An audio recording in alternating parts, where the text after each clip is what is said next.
Mrs. Metz. As you heard, I'm the mother of the Dominic girls, I'm very proud. And when Carly, our granddaughter, was skating, she joined the Cub Club. And the Cub Club was very much in need of having a bear costume. So, Cindy and I put together a bear costume, and you're seeing that costume. We never dreamed that 20 years later, the costume would still be decent enough to be worn. It's been patched and it's been fixed a little bit here and there, but we're so happy to see this little bear here with us.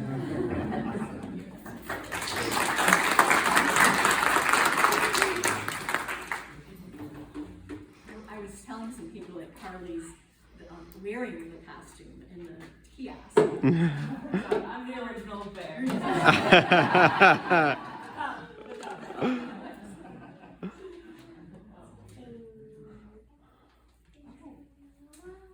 May, would you like to tell us your hockey story? Or do you want to ask a question? Or ask your question? How did Izzy Daniel get so good at hockey?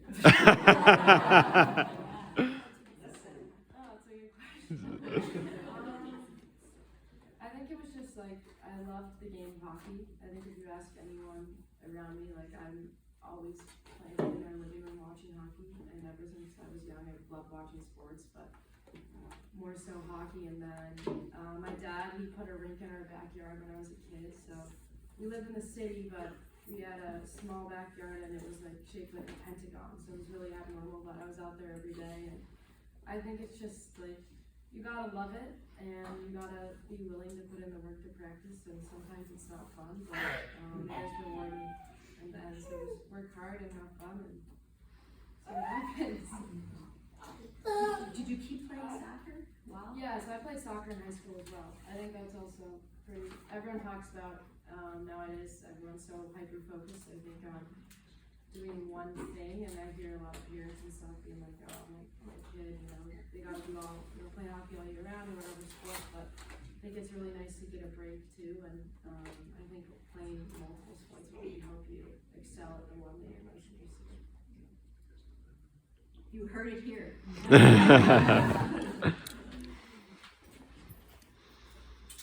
Brent? I have a question about the founding. I'm curious when you all were putting together the league and it's so great to hear the story of the girls' hockey camp. Did you face much pushback at the time? I don't really think so. If we Yeah. did, then we didn't really pay attention to it. Because we had people on our side that were supporting us, and it just happened. Yeah. Yeah, that's great. Thanks for sharing. We did have pushback for the high school. Well, that's why I was asking. So I was part of the group of young women that lobbied for the Ithaca High School Varsity women's team. It became official the year after I graduated, so I never got to play on that team. But there was so much pushback, and I think as a young person, that really made an impression on me. That something as sort of obvious and simple as girls wanting to play hockey, or what seemed that way to me, would be such a sort of political and tough topic. But I think what too happened is that the schools didn't really have a lot of money for extra things.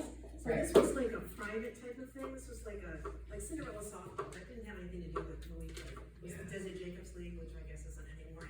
But it was like Baseball for boys and all that. It was like a parent-child thing. It wasn't with the school. so. Yeah, I think that's probably. Part of TGHA's expansion story that is related to the high school, in that we did need the rink in Lansing in order to accommodate all the growth in the sport movement. And we still, if we didn't have free rinks, we wouldn't have as many teams or kids or adults have access. Another thing besides the rink, I was going to add to the high school story. Folks here from Western New York, women's girls hockey, with us, Janet and Randy Schultz, are with New York Hockey Online and are part of the starting of the Western New York, which took a long time. said about to celebrate November their 15th year. It took 4 years before we could even put a team on the ice. Because it was a lot quicker. We still fight for ice time. Well, and when Mitzi Witsker was here, we put her on the road, she's the person who was great, who really expected teams, her organization. We put her on the road, and her sweep started at the and it went to Rochester, Buffalo, and then up to the Adirondacks before it came back for Utica. And there's still large pockets without those teams. But I remember Mitzi telling us, when you get pushback, don't make your hands and fists.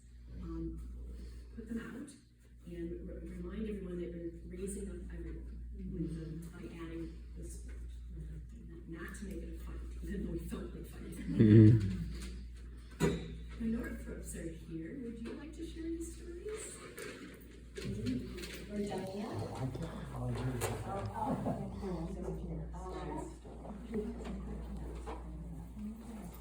don't think I need to share Okay. Did you all know that one of our graduates from the program is the president of the Ladies Professional Hockey Association, the LPG Golf, LPGA. Molly Marcoux, you all know that? We have some fantastic graduates. We tried to get Molly to come to speak at the 50th anniversary. She was invited to contribute to this display. She's a busy gal. Very, very busy. And she had been the athletic director at Princeton before this position with the LPGA. Before that, she ran Chelsea Piers in New York City. Very accomplished in sport. Careers start on the ice. Dan. I have a request. Since I'm really old. When I was on the first Cornell varsity, I would like a picture with you, Izzy.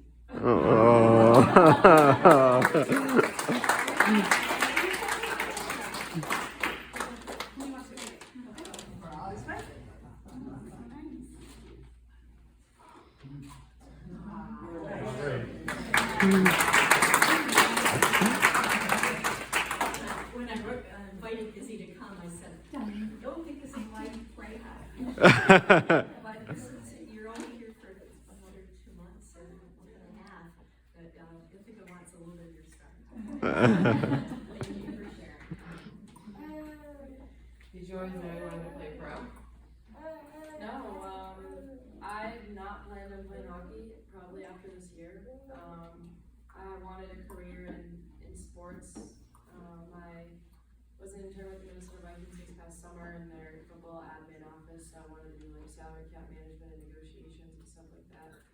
So I was planning on pursuing something in that realm, and then the league started up and it's gone better than I think anyone expected. And so it's kind of just fallen right into my lap, but I'm really happy because I think it would have been really difficult to stop playing. So, yeah, luckily that's the case, so hopefully it just continues. Well, you'll have your opportunity to break more glass ceilings, but how they expand the league, as we were just talking about, or starting hockey programs the way some of us have had our hands in. Yeah. It may have fallen in your. This is a phenomenal time for it to fall in your lap. Yes, very unfortunate. There'll need to be a feeder program like the AHL, right? Something more accessible to the big girls. Hi. How much support did you get from your coaches? I mean, everything. I think when I was growing up, one of my summer coach was like the most influential person in my career. He took a chance on me. I was only been playing hockey for a year, and this was one of the most elite teams in Minnesota at the time, and I probably wasn't good enough to make it, but he saw like potential. I couldn't skate at all when I was a kid. I was a really bad skater. My stride was not very good, and I was slower than everyone else. And so he was like, you can skate, like, maybe you're gonna be just fine. And he kind of taught me, you know, everything about what it meant to be a hockey player. And then when I got here, I think, like, Coach, if you guys obviously probably know of him, or I don't know how much you know about him, but he's very quiet and reserved, but I've never had someone who's cared more about us as players and as people, which I think is the most important part. Like he wants you to be successful and reach your goals as a player, but he cares more about, you know, how you are as a person and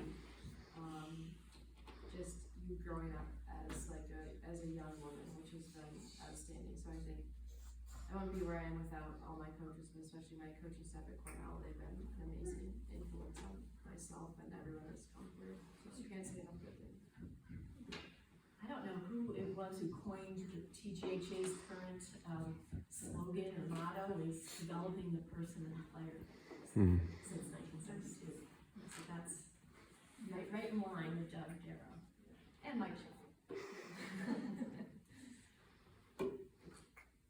Missy, was there anybody you looked up to as a player as you were developing in hockey? I mean, did you follow anybody in your career?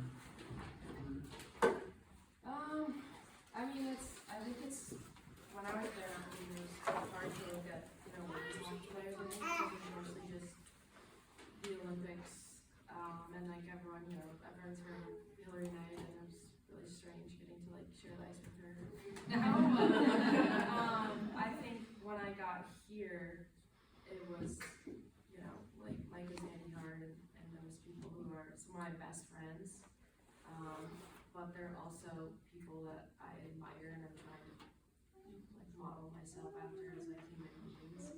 So I think I would say like that team class is really people that I've looked up to for the past 5 years. So there's the ones that are the freshest in my mind.